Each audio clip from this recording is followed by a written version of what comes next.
bear with me. Please have some patience. We'll get through it together. I think it'll be okay. All right, so you should be able to see my screen at the moment. We have started our recording. We are ready to rock and roll. So again, good morning, good afternoon, everyone. Thanks again for joining us. I see we have some returners of people for these calls, so welcome back. And for those of you who might be new or joining us for the very first time, we are so glad you're here. Thank you for joining us on this fine Tuesday. Last day of July, very exciting. So today's session, before we go ahead and get started, let's just go ahead and cover some little housekeeping items that we like to make sure everyone's aware of before we dive into our content for today, is that we are scheduled for about an hour. So we got a few minutes behind on the start, but that's okay. We're scheduled for about an hour total, so we have about 45 minutes of content, and then we'll leave some time at the end for questions. We may bleed over into that.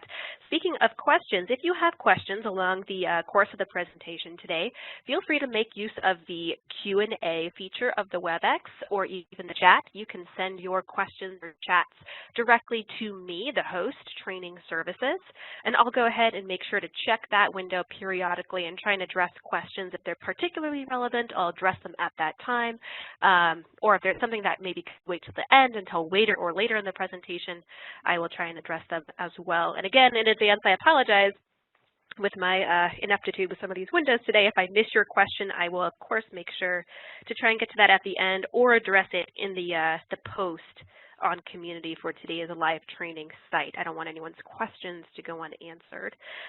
Speaking of recordings being posted to the community site, I just want to make everyone aware that yes, this session is being recorded.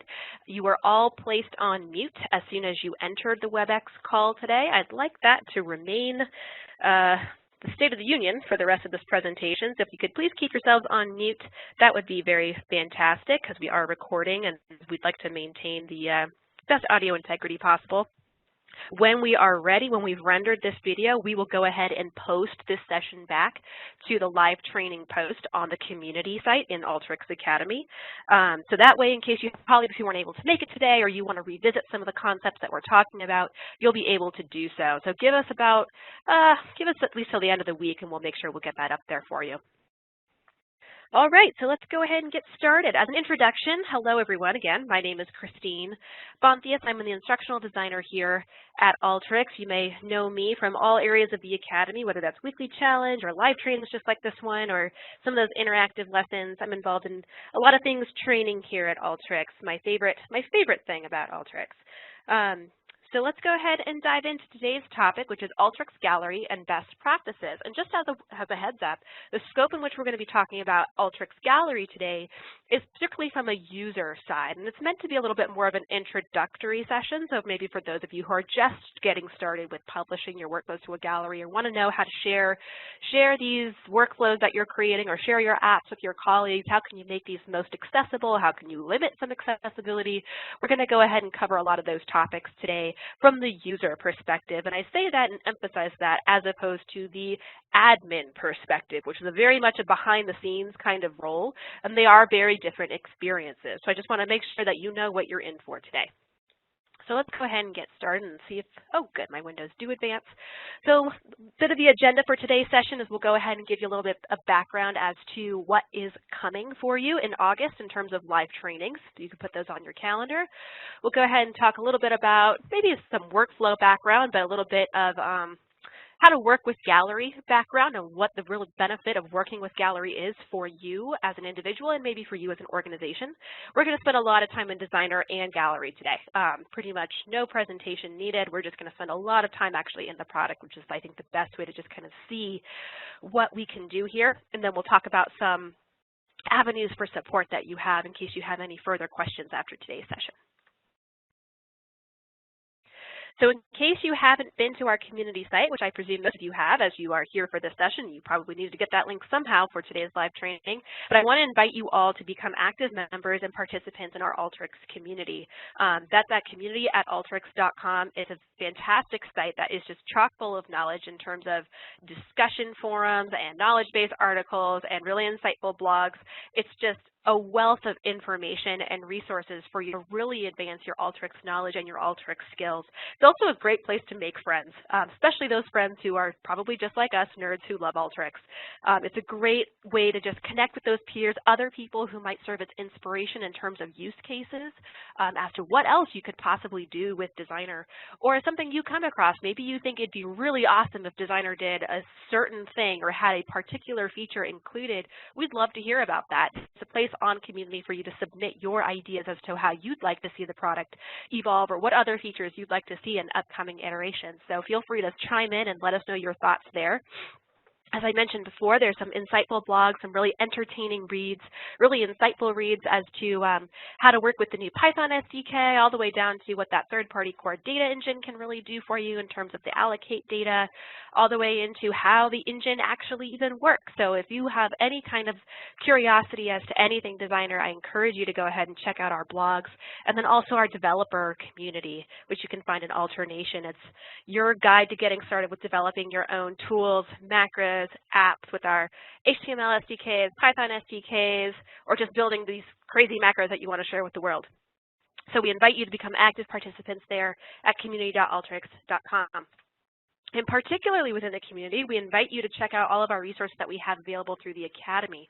We have interactive lessons that, of course, are there for you, and an upcoming course is coming. I'll give you a little teaser there. We have live trainings. Our calendar for August is completely built out. We'll go ahead and display those courses here in a minute, but for your future live trainings and registrations, you can go ahead and check it out there. And as I mentioned, this session is being recorded and will be posted back into this session of, or this section of the Alteryx Academy on the post for today's session. So you can look for that in case you want to revisit any concepts or share this with your colleagues at the end. We love having weekly challenges. Every Monday we post our weekly challenge, and it's like your fun little brain teaser to start off your Monday morning. It's a great way to kind of level up in terms of exploring what you do and don't know, or what else Designer can do. And this session that we have going on, or at least this week, is particularly fun because for those of you who were at Inspire in Anaheim maybe a month or two ago, you saw these 3 contestants take these weekly challenges, or take these challenges and do these challenges in front of thousands of people. And now you have a chance to do that maybe exact same process, maybe not in front of thousands of people, but hey, you know, invite your friends and neighbors over and solve these workflows right in front of them. It's kind of similar, but we're posting all 3 laps that those same drivers in the Grand Prix had to do in front of you at Inspire. So those are coming onto weekly challenges. I believe this week we just posted lap 2. So if you want to see what it took to become a Grand Prix champion, you have the opportunity to do so and maybe get yourself in the running to be our Grand Prix contender for next year. And then finally, if you're interested, we invite you to participate in our product certification. That's where you can test your Alteryx skills and become core certified, advanced certified, or even expert certified. So check that all out at academy.alteryx.com. So upcoming live trainings, here we are, end of July. Can you believe it? 2018 is just flying by. So we're going to be talking about Alteryx Gallery and best practices, and our calendar for August is as follows. So next week we're going to be talking about chaining applications together, so creating chained apps, a little bit more of an advanced topic, but it makes those processes really dynamic and how to update your interfaces depending on a user selection in maybe a previous interface tool. So it's really, I mean, if you have any familiarity with the interface tools or building apps, this may be a really good session for you to just check out and see what's possible and take your apps to the next level. Later on in the month, we're going to have parsing dates and times, so specifically working with dates and times functions with the formula tool, as well as the date time parse tool. And then on the 20th, we'll have Alteryx the SQL Analyst. So any of you who maybe are more familiar or have started out your analytics journeys, maybe you're a SQL whiz and now you're transitioning into using Designer, we're going to be covering a lot of those similar topics, how to do some of those similar SQL tasks and objectives, and how you can accomplish that same thing in Designer. And then finally, on the 27th, end of the month, we're going to be going over some tips and tricks with you. So some really nifty ways that will make you think like, huh, I never knew you could do that in Designer, and then you'll find every excuse to use that right-click, add all your tools to a tool container. So more on that at the end of the month. We invite you to join us for all of those sessions. But if you are not able, just know that we record all the sessions. So in case you can't join us at any point in the month, you'll be able to access those recordings about a week or so after the session is recorded back on Community. So, all right. So let's go ahead and get started. Let's talk a little bit about, excuse me, our workflow background, but more so our work process background. So here is our use case for today. Is that we have created an app, so an analytic application, to help automate an analytic process. The problem is that your colleagues have figured out that you're onto something. You've created something really good, and they want you to run it for them, but with their customized parameters. And you're getting tired of being their little click minion, so you want them to do it themselves. So our goals today are going to be understanding the benefits of sharing these apps, workflows, and macros that we're creating using the Alteryx gallery. How can we share what we've created with other people who might need to use these same processes? We're going to go over how to publish an app to the gallery. It's easier than it sounds, but we're going to go through some of those basics. And then once it's in the gallery, what else can you do with it? How do you share it? How do you manage the assets that you're creating and sharing through the gallery? So first, let's talk a little bit about the benefits of gallery use. Maybe you're just getting started with gallery. You want to know, why did my organization get this thing called gallery? Well, for a couple of really good reasons. And one is that sharing is caring. Using the gallery is a really great way to kind of, I put publicly in quotes here, but to share your workflows, macros, and apps in a very publicly accessible location. And what I mean by publicly is that I mean within your organization. So we do have a couple of different galleries that will specify the differences between. One is called the Alteryx Analytics Gallery, which is a publicly available website, which anybody can publish up an app or macro to that site. And then we have our Alteryx gallery, or what I'll call the gallery going forward, which when I talk about that gallery, what I'm talking about is maybe your organization's gallery. So this is maybe the gallery that your organization has propped up that you are sharing with just your colleagues and just your coworkers, as opposed to everyone in the world. So once you put your workflow or macro or app in that publicly accessible location, it makes it really nice, because now your colleagues can go ahead and click and run that app or use that macro or download that workflow, so you don't have to be the central point of dissemination. You don't have to be the person who says, okay, tell me what you want to click in this drop down, and now you want to add in this file. Like, no, they can all do it themselves. You can all publish to the shared directory and make it just really nicely, easily, and accessible. You can also grant levels of access to certain individuals for collaboration and increased efficiency. So what I mean by that is you can say, I want to share this workflow with nobody. I want to keep this for myself up in the gallery, or I want to share it with these very specific people, or I want to share it in this particular way, or I want people to be able to run this app but not download it. We'll talk about some of those little nuances and some of those settings as we move into the gallery. But so even though sharing is caring, we do have some limits as to how much or how you can share some of those assets, which may be valuable to you as you move forward with some of those development processes. Another big benefit is no Designer, no problem. So even for some of your colleagues that may not have access to Designer, maybe they don't have a license seat or something like that, you can actually, as long as they're members of the gallery, they have an account on the gallery, they can go ahead and run an app that you've published up into Designer. So even if they don't have access to the full-on desktop version of Designer, maybe like you have, to develop these workflows, it doesn't mean that they can't perform these same analyses and derive some of these powerful insights from these Alteryx-driven processes. So it really does kind of make this analytic process more accessible, again, for people who don't even know how to build a workflow, which is really kind of cool.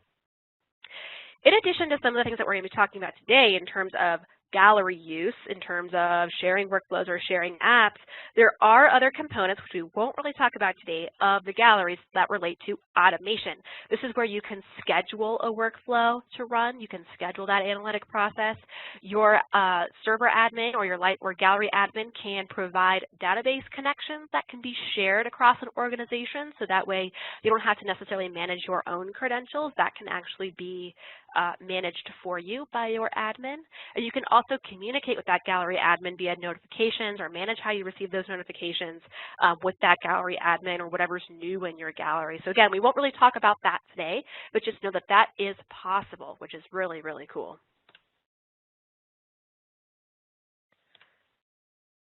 All right, so let's go ahead and jump into designer training. And while we do that, I'll go ahead and just double check.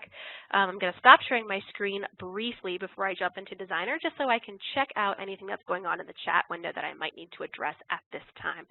So let me go ahead and pull that up.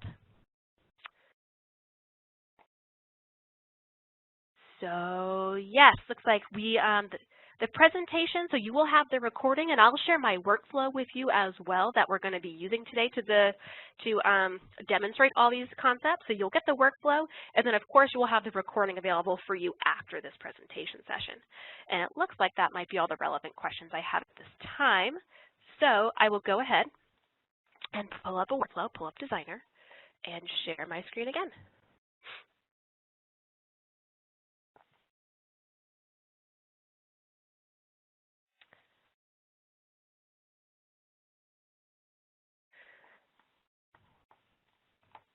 All right.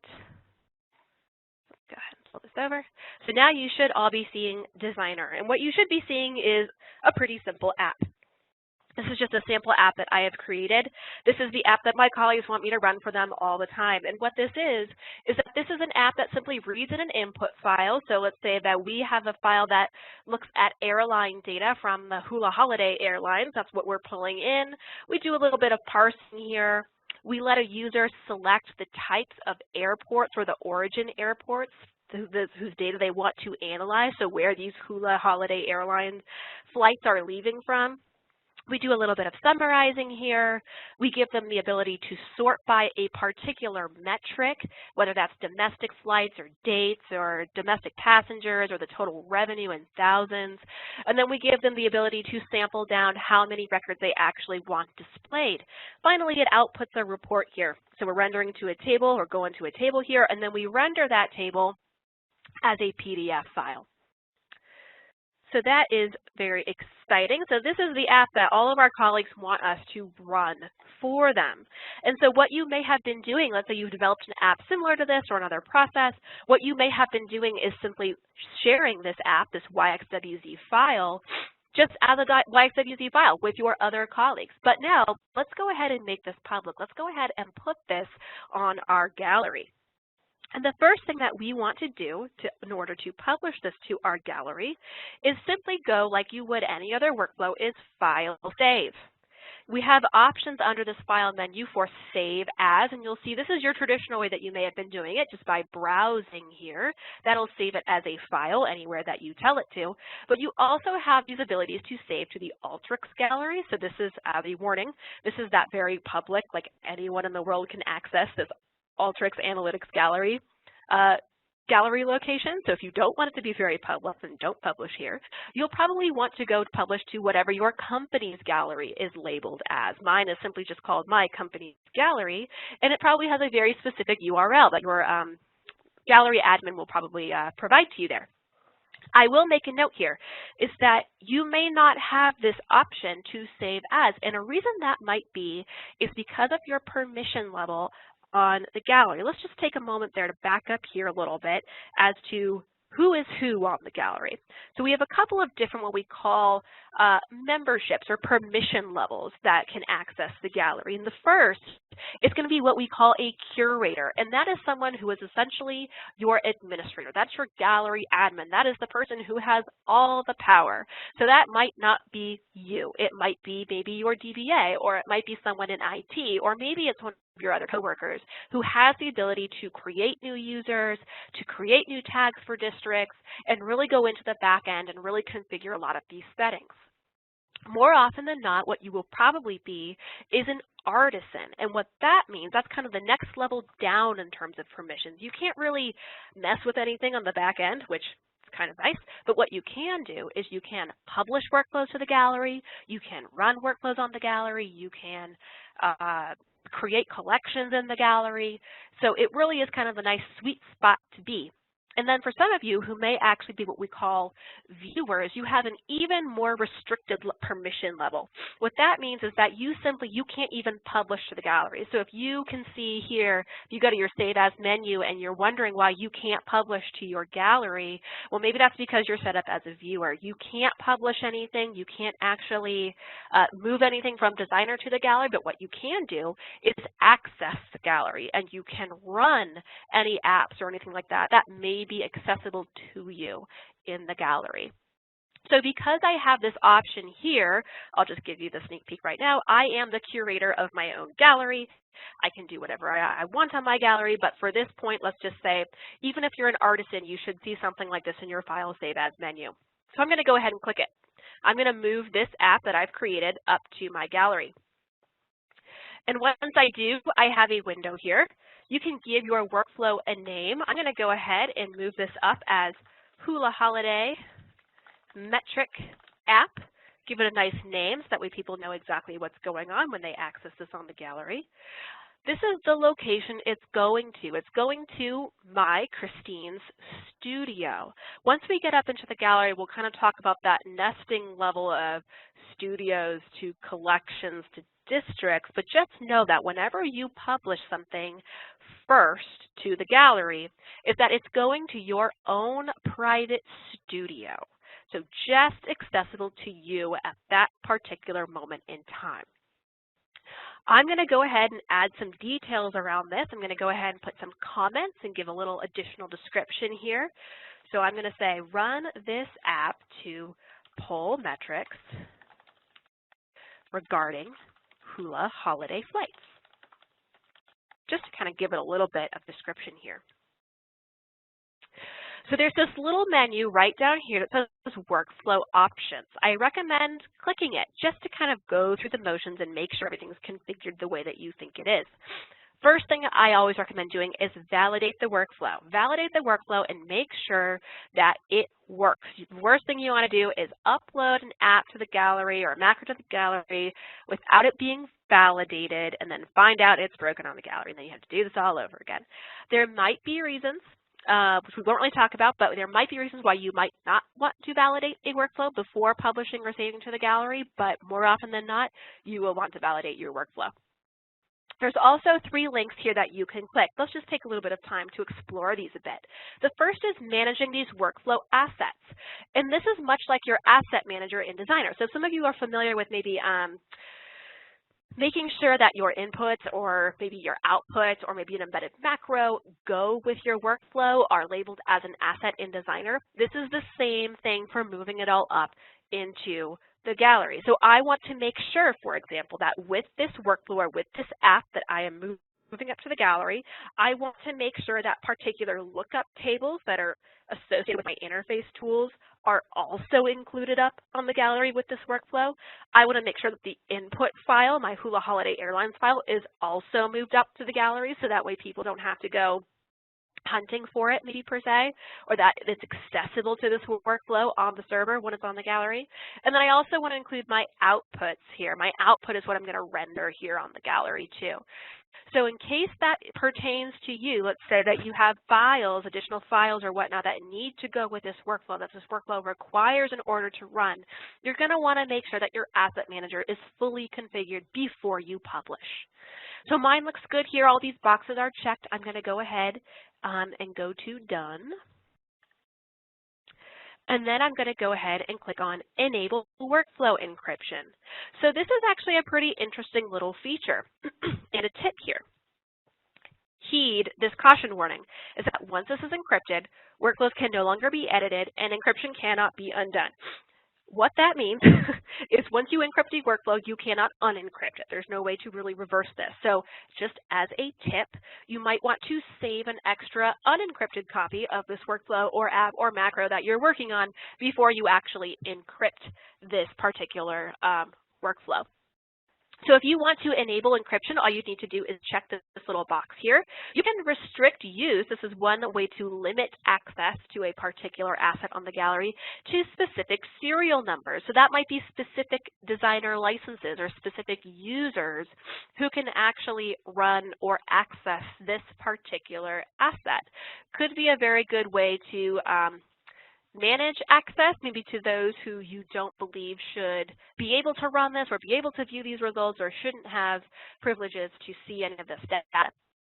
You can also set the expiration date for an encrypted workflow, so you can say, you know, encrypt this and only make it available on my gallery until the end of the year. Maybe it's only valid until December 31st of 2018.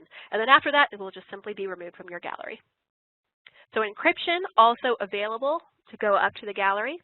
You can also set workflow credentials. So this might be important, let's say, if, again, limiting access to maybe a certain input data set, you might need to say a user is required to specify their own credentials, prove that you can access a particular database.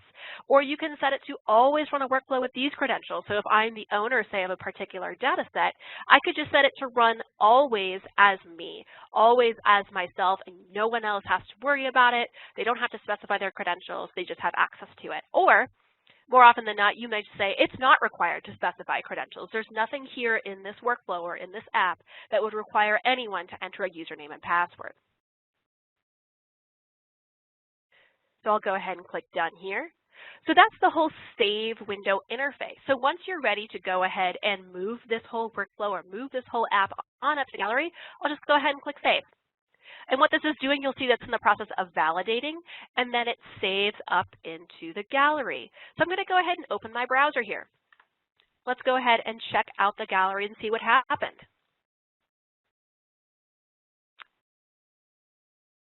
So now we see a workflow here that's been moved up into the gallery. I'm going to go ahead and click Home so you can see kind of the landing page and see exactly what's going on. So this is the layout of the overall gallery. You'll see that there's a couple of different sections, is what I'll call them, as we move through the gallery.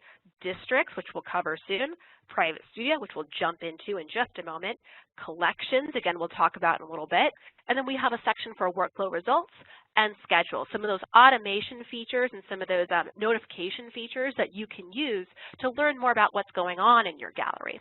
But first, let's just talk about this landing point in this Private Studio. So remember that as soon as you published a workflow to the gallery, it lands first in your private studio. And what I like to think about when I think of this difference between a studio here and then a collection and then a district are kind of those, you know, those little like Russian nesting dolls. That really seems to help me. So when I first nest here is I'm in my private studio. That's kind of like the first section there. And then the little bit bigger, more sharing, more access, I go up into my collection. So I can move workflows from my studio into a collection that I would share with others. That's kind of my middle-sized Russian nesting doll. And then from there, I can make it even more public. I can share this more widely with my organization in what's called a district. So that's kind of like the biggest level of your Russian nesting doll. So let's start from the center. Let's start from the very beginning. This is my private studio here. So you can see now that my Hula Holiday Metric app has successfully been published into my studio. You'll see I have another app that's already been here. This is something I published earlier today. So let's go ahead and work on this Hula Holiday Metric app. And let's see what we can learn about this first. So remember that right now here in my studio, this workflow or this app or this macro, whatever I put there, is only visible and only accessible to me. So that means if anyone else in my organization might be looking for this app right now, they can't see it yet. I haven't moved it into something a little more visible. So this is just my view that I'm seeing right here. So what else can we learn from this particular screen of this workflow? Well, first we can see who created this workflow. That would be me, right here, Christine Bonthius, and it's located in Christine's studio. We can also see the latest version, so version 1, which was just published today at 11:29 and 41 seconds a.m. Mountain Time. So we can see the version history a little bit. If I click on that blue hyperlinked version, we could see, and if we had more versions, we could actually pull the history regarding this particular app. And why this history might be important to you is because if, let's say, I uploaded another version of this tomorrow with updated data or a different interface or something like that, if you say you wanted to actually run the original version, let's say you wanted to run version 1 of this workflow, you could. You could run a previous version from the one that's most recently available. You could make a previous version the published version, so essentially replacing it, or you could even click, this is the one I want to download, so download this app for me. So that version history menu might come in handy for you in terms of being able to run previous iterations or more future iterations of a particular workflow or app. You can also see the published history, very similar information as to what you just saw in the version history window.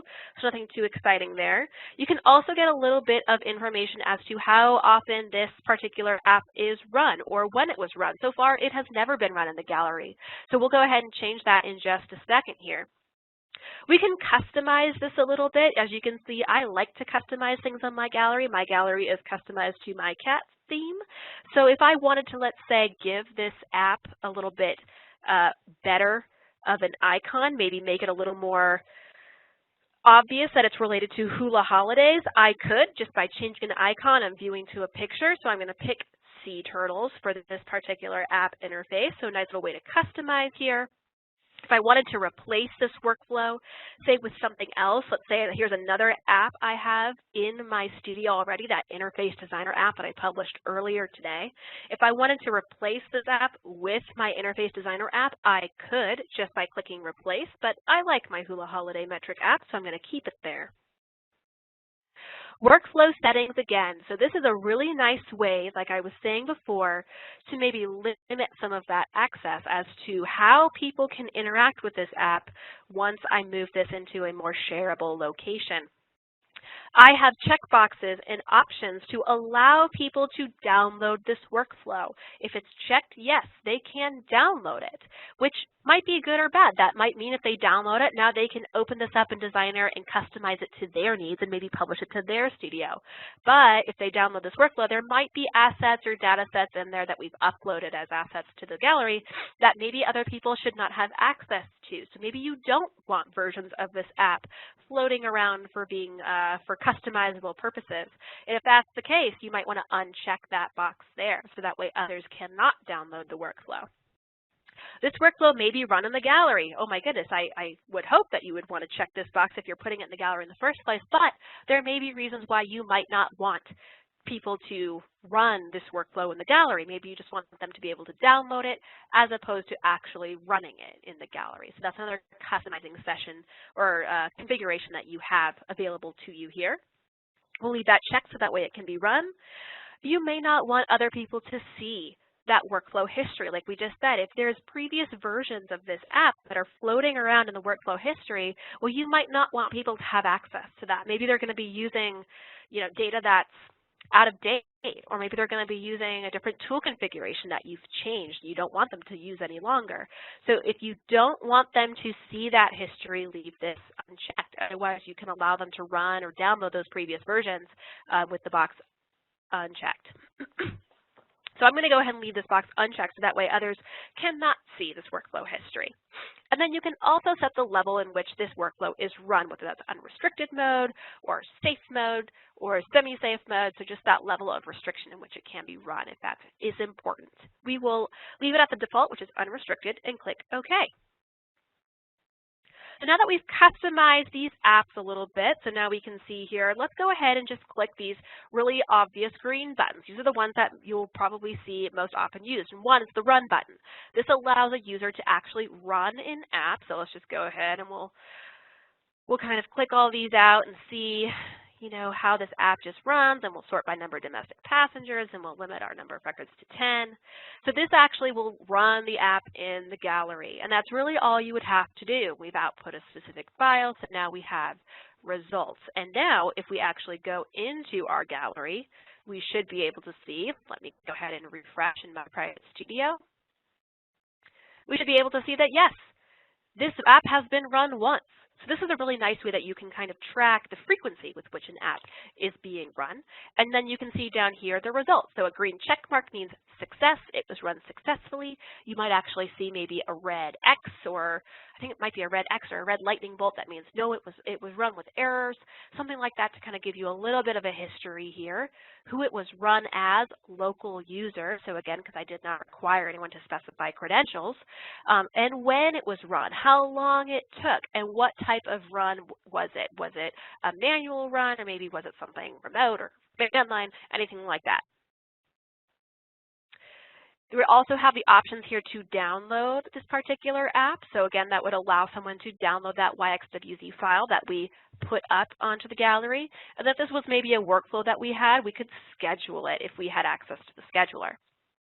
Now let's go ahead and move on to how we actually share this app. How do we make this more publicly accessible with people?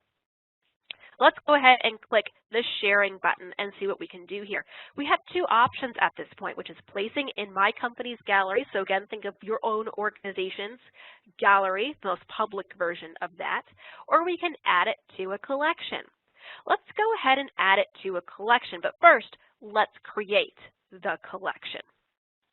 I'm going to go ahead and move over to the section called Collections and move into that, remember, that kind of middle-level Russian nesting doll. So here we are with the collection. What we want to do is share this particular app with maybe a small group of people. Let's say this is a collection that I want to give access to maybe 4 or 5 colleagues that we're all working on Hula Holiday airlines metrics, or airline metrics in general, together. I'm going to go ahead and go over to Collections. And remember, if you are a viewer, per se, in the gallery, you might not be able to see this option because you can't create a collection. Only curators and artisans in the gallery can create collections. So I'm going to go ahead and add a new collection to this gallery, and I'm going to go ahead and give it a name. Let's call it maybe Airline Metrics. And I'm going to add it. So now here's my new collection. You'll see here's my new collection, Airline Metrics, and there's no workflows in here yet. There's no workflows and there's no users. So let's go ahead and change that. I'm going to go ahead and click onto my collection, and I'm going to go ahead and first add some users. We can add workflows, users, and we can also add entire studios. So any workflows that you might have, let's say you have 10 workflows in your studio, if I add an entire studio, all those workflows would go up. I'm going to go ahead and focus first on the workflows section, and I'm going to go ahead and see if I can search for my Hula Holiday Metric app, and there it is. So I'm going to say, yes, this is the workflow that I want to include in this collection. I'm going to go ahead and start that one. So great, it worked. Now let's go ahead and specify the users who we want to include in this particular collection.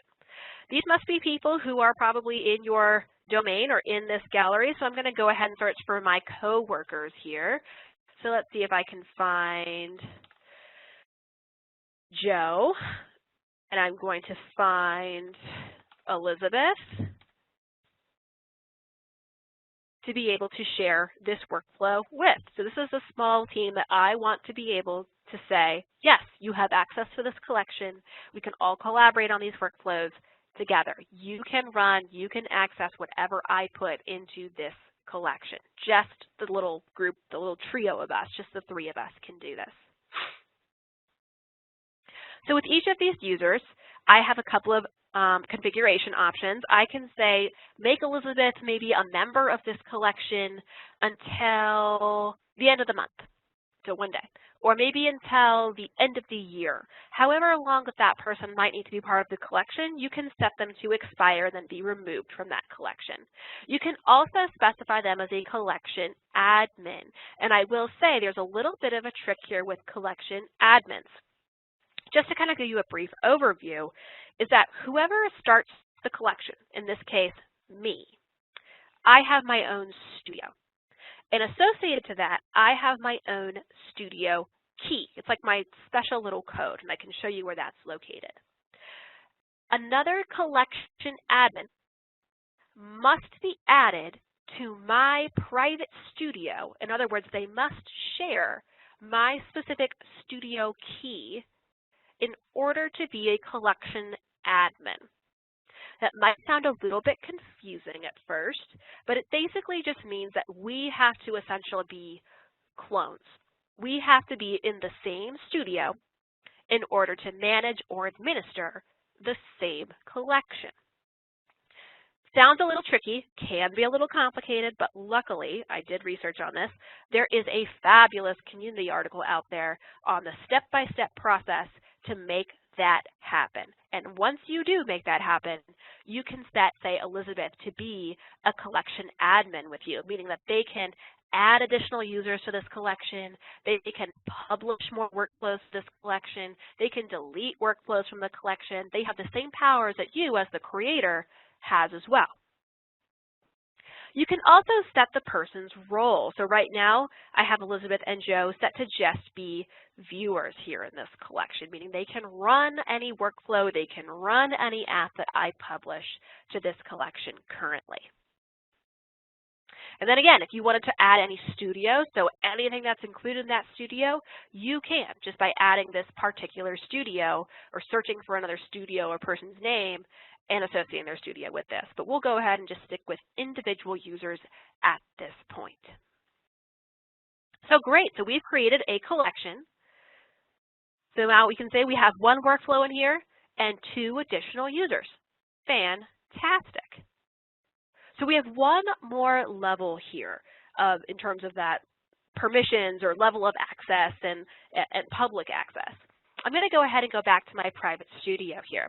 And one thing I want to do is I want to go ahead and put this in a district. So let's say here that my company has this district already set up for transportation metrics. And what that really means is that a district is kind of a high-level categorization. So here's categories for transportation. Here's a category of workflows for construction.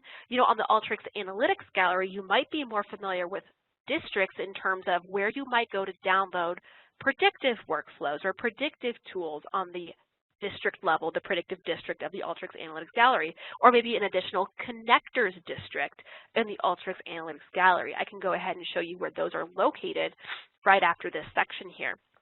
But what this district really means is that anybody, this is the most publicly accessible level, essentially, of the gallery, is that anybody can search these districts to see what workflows are maybe categorized into this particular section or district. One thing I will point out here is that in order to have a district set up and available for you to use, that must be done by your gallery admin.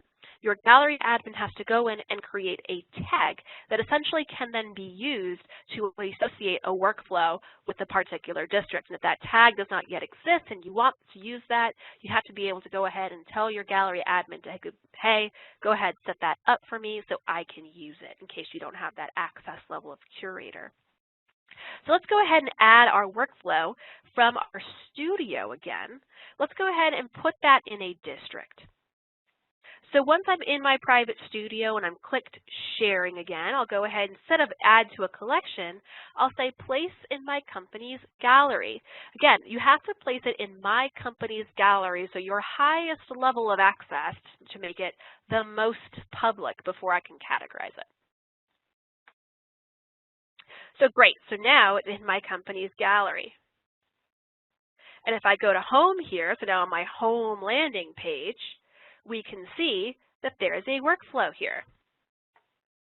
To put it into a district from the home page, I'm going to say add a tag to this particular workflow. Add tags. And for those tags, again, this is where I was saying that the gallery admin has to create a tag for you to use. And if it's not there, that means it probably isn't created yet. But so you'll be able to then click a tag to help categorize this particular app. I'm going to move it into transportation metrics and click OK. So now you can see it has a particular tag, and it can have more than one tag to belong to different districts in case you want to maybe cross-list it with a couple of different things, maybe accounting, maybe airline metrics, maybe construction, maybe additional lines of transportation. It can live and kind of be associated with many different places at once, which kind of makes it nice and makes it more, even more searchable in a way. So now, if I go back to districts, I should be able to see my Hula Holiday metric app now associated with my transportation metric or my transportation metrics district on my gallery.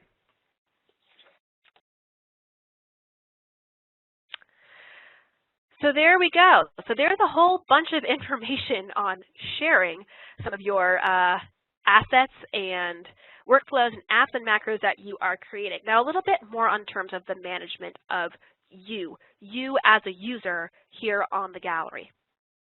Your settings are actually located up here in the top right. You should see some of these symbols in your Alteryx Analytics gallery. So you've got one for additional links in case there are some. You have some icons here for notifications. So if maybe your gallery admin has sent out a notification or there's any kind of new update regarding a workflow or anything like that, you would see notifications here. But this little cog here, you'll probably see settings. Since I am a curator, I am the admin of my own gallery, I also see the admin button.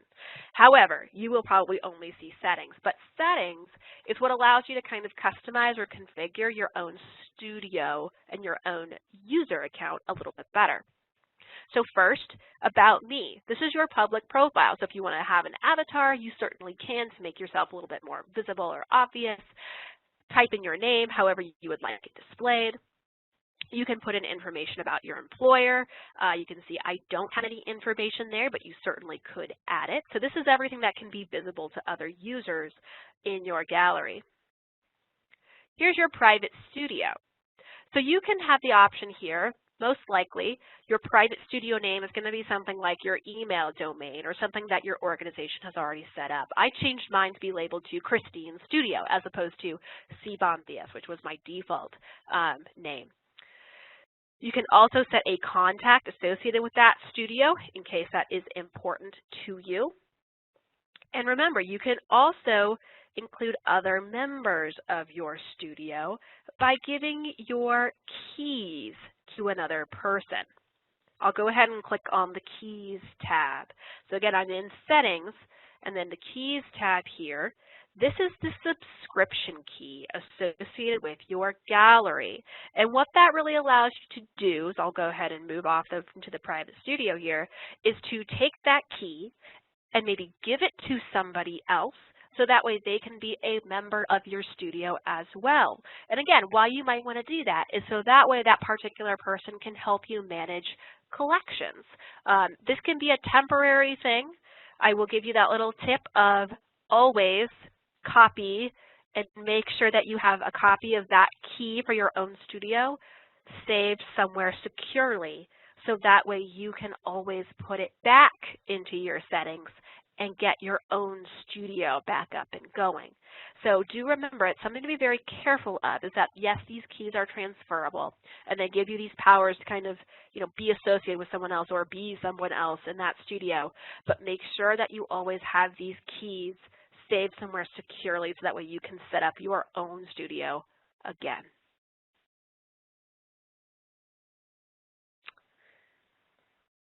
All right. So a couple of mentions just here on these workflow results or maybe these schedules here is that, so for workflow results, this is where you can kind of keep track of everything that's going on in terms of how these workflows are running in your studios or in your galleries. So here you can see a lot of them ran successfully. That's fantastic. And we can pull some additional information on each of those runs from workflow results. So a lot like your results window for the actual workflow, you can actually see exactly maybe what was going on in that workflow at kind of a high level. You can also see where they might have failed. So you can see that this particular workflow here that I ran earlier today has a red lightning bolt, meaning it ran with an error. So something went wrong here. And then much like the results window again, you have the details of what exactly went wrong here with this particular run of an app. It looks like in this case an interface tool was not exactly set up the way it should have been, and so the workflow threw an error. If you have access to the scheduler, you can schedule workflows. This is where you will do so. It's just here on the scheduler section here.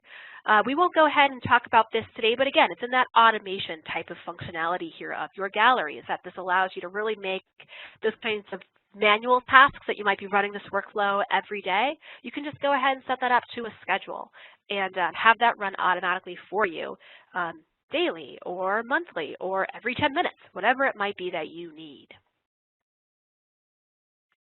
All right.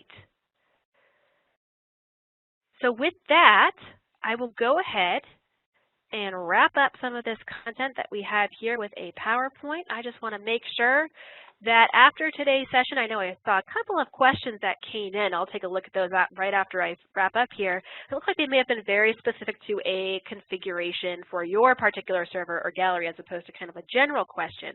And in case you have those more specific questions as to maybe, well, why don't I have my scheduler icon there? Why doesn't my gallery look exactly like yours? That could be for a couple of different reasons, maybe versioning, or maybe a different access or a different configuration or permission level that's set up for your organization specifically. And if you have those types of specific questions, I encourage you to check out some of these support resources to maybe kind of help you guide you down that path of discovery, of figuring out why that might be the case. And of course, one would be the Alteryx community. We reviewed the community earlier in today's session, but that is a fabulous place to post questions, search discussion forums. I searched this morning for something I had trouble doing, and there was a solution right there for me. It was great. It was awesome. You can read knowledge-based articles and contribute your own knowledge at community.alteryx.com. And again, we invite you to become active participants in our community. It's a great place to make friends and have some fun. And of course, our academy, you're looking to learn more. We have more live training sessions just like this one every Tuesday coming up in August. So we look forward to seeing you there and joining us. Complete interactive lessons. Again, new course coming soon, and that's all I will say about that. You can participate in the weekly challenge and learn about product certification at academy.alteryx.com. And then finally, again, some of those more complex, especially gallery questions, we have a couple of really great gallery experts here on our team of customer support engineers. Just go ahead and send them an email at support@alteryx.com, and they will be happy to help you and assist you with whatever you might need or whatever questions you might have as you get started and dive a little deeper with your Alteryx journey. So with that, we will go ahead and wrap up. I will go ahead and stay on the line here. Look at that, 5 more minutes or so to take some additional questions that might look like they might be generally applicable. And yeah, I'll go ahead and stay on the line for a few more minutes and go ahead and end the recording here. And for those of you who would like to drop off and get back to your Tuesday, I appreciate you taking the time to join us today for our live training session. Hopefully see you again next week. And I'll go ahead and take a look at some of those questions now. Go ahead and stop sharing my screen.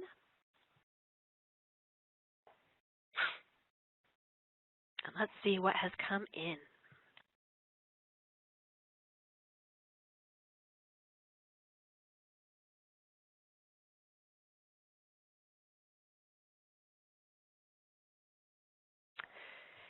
This is a really good question that came in about the asset manager as you're publishing up to the gallery. Let me go ahead and reshare my screen so we can kind of revisit this concept.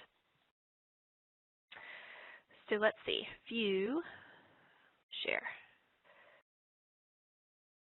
my screen.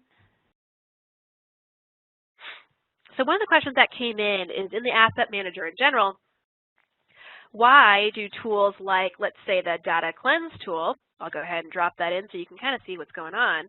The data cleanse tool here in a workflow, why would that show up in your asset manager as you're going ahead and publishing to a gallery, let's say, but other tools don't? I'll go ahead and show you what you mean. So save a workflow, and let's go ahead and manage our workflow assets. So now you can see here that this tool, this data cleanse tool, is actually picked up by our asset manager as an asset. And why it does that is because of this little file extension right here.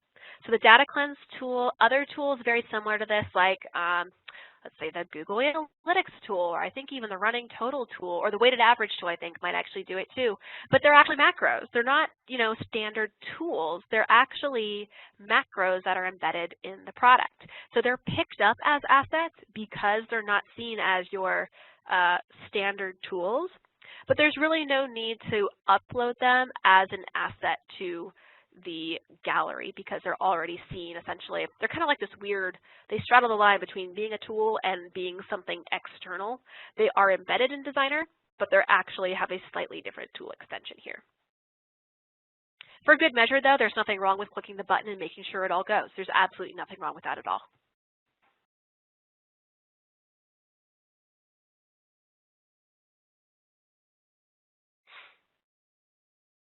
All right, let me go ahead and stop sharing again, and I will go ahead and see what else has come in. Let's see.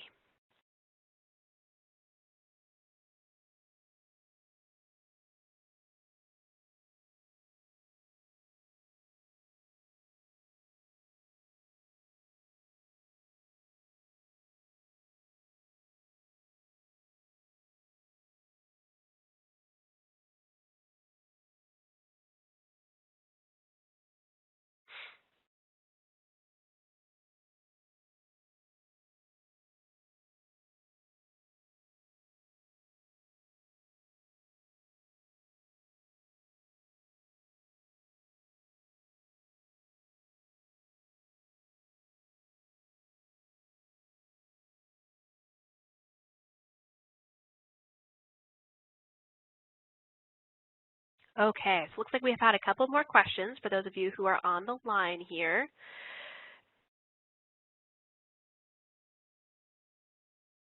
That's a good question. So let's go ahead and review here. So I'm going to go ahead, gallery.alteryx.com. That's a good point because I did not cover that clearly. The question is regarding so how does the Alteryx Analytics Gallery really work? And as soon as I publish there, do I have a studio there? Not really. So I'll go ahead and pull up the Alteryx Analytics Gallery here. So for those of you who aren't aware about the Alteryx Analytics Gallery, this is gallery.alteryx.com. And this is essentially the gallery for everybody, for the world. So you can see here that you have all of these different apps, macros, tools, workflows that have been published by Alteryx users all over the world, just like when it's gallery.alteryx.com. And you just log in and create an account. So you just, much like Community, you just sign in with a username and password, totally free. And you can see that it's structured very much in the same way. For those of you who might have schedulers, there's no such thing as scheduler on the Analytics Gallery. But what this is it allows you to have a private studio. So some of you actually may have a private studio here on the Alteryx Analytics Gallery, which is where workflows will land as soon as you publish them. And then you can move them out over to, let's see, we have some different, there's no collections on here, so this is collections that us as Alteryx, we administer some of these collections, so you may not be able to create some of these collections, but we at Alteryx, for example, certainly can, and you can see that we've created some of these for testing or demonstration purposes.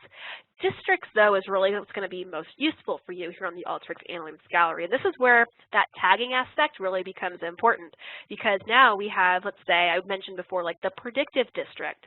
So workflows or tools or demos that are specific to Alteryx predictive tools can be tagged and categorized into the predictive district. So now all I'm seeing is anything that's categorized or labeled as predictive. So if you're looking for, let's say, the survival analysis macro, like you certainly can come here, click on it, download it, and install it into your own designer. So that's really the big benefit of the Alteryx Analytics Gallery in this case, is those districts. So again, data sources, you're looking for maybe an additional data connector, that Salesforce output app or something like that, all available for you here as districts in the gallery.alteryx.com. As I mentioned before, this is not the same thing as your organization's gallery per se. So let's say that we, here at Alteryx we work here at Alteryx and we have a gallery for our company. If we published here at gallery.alteryx.com, this would be a gallery for Alteryx users all over the world. It is very public. You probably would not want to publish any sensitive data to that particular instance, to this particular gallery because anyone will be able to run or download anything that you've published there if you set those permissions appropriately. So it's a great, wonderful asset that's publicly available for sharing some really cool stuff. Like I have a couple of really cool macros that I know people have published up there that I've installed on my designer. There's like a totally transform or in a macro that it's so cool. And I got it from here on the gallery, but I could see like this is not where you would want to publish anything that you develop for your company or your organization or your colleagues in particular. So good point, a word of caution there.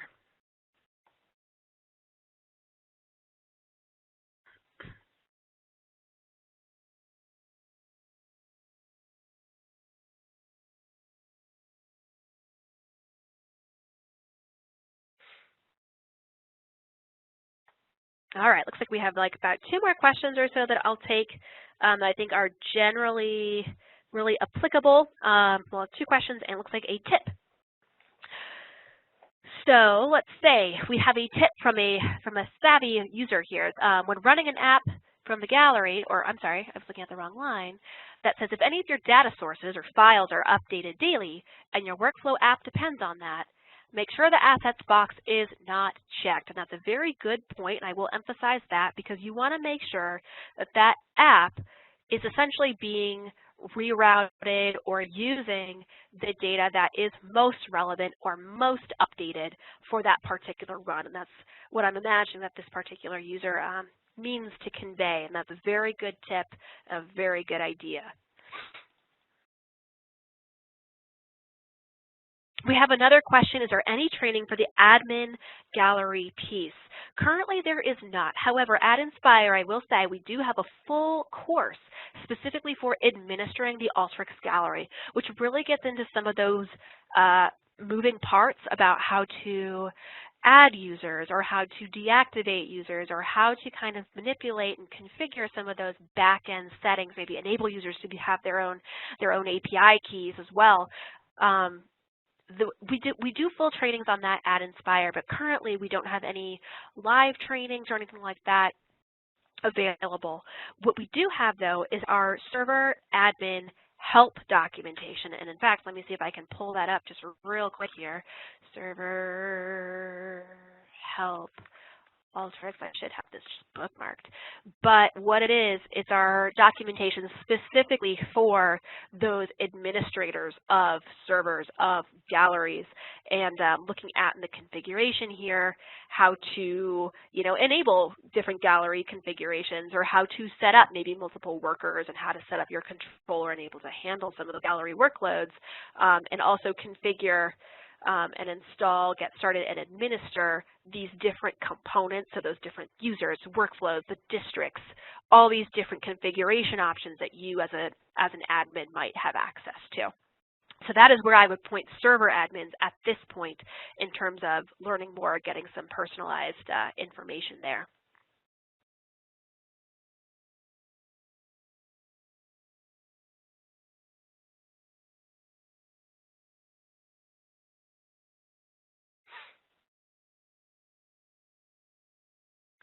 And then finally, here's the last question. I think it's probably worth revisiting.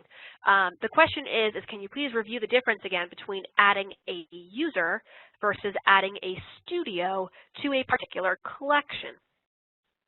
Yes, I certainly can. Let me go ahead and pull my gallery back up again so we can just kind of revisit that page for those of you who might not quite remember what it looks like. So we have the options here, remember, to a particular collection to add workflows. That's a pretty easy and intuitive part there. You're adding essentially things to run. And then you can add users and you can add private studios. So you can see I went the route of adding users. I went ahead and added Elizabeth and I added Joe to my collection as users. And the reason I did that is because, let's say Elizabeth has 5 other workflows that she has published in her private studio right now. I don't necessarily want all of those workflows from Elizabeth's studio to be part of my collection. So I want to add Elizabeth as a user so she can really only interact with the assets and the workflows and apps that are part of the collection that I manage. So if I wanted all of Elizabeth's workflows, to go ahead and now be part of my entire collection, I could go ahead and add her entire studio, but that would mean all of her assets in there would also go into my collection. So it's kind of a management decision. If what Elizabeth's working on is all relevant to this particular collection of airline metrics, by all means, I certainly could add her whole private studio to this collection. But she might not be working on all the things that are relevant to this. So I'm just going to add her as a user and only give her the ability to run and interact with the materials that I have decided belong into the airline metrics collection. I hope that answers that question, maybe gives a little bit of clarity.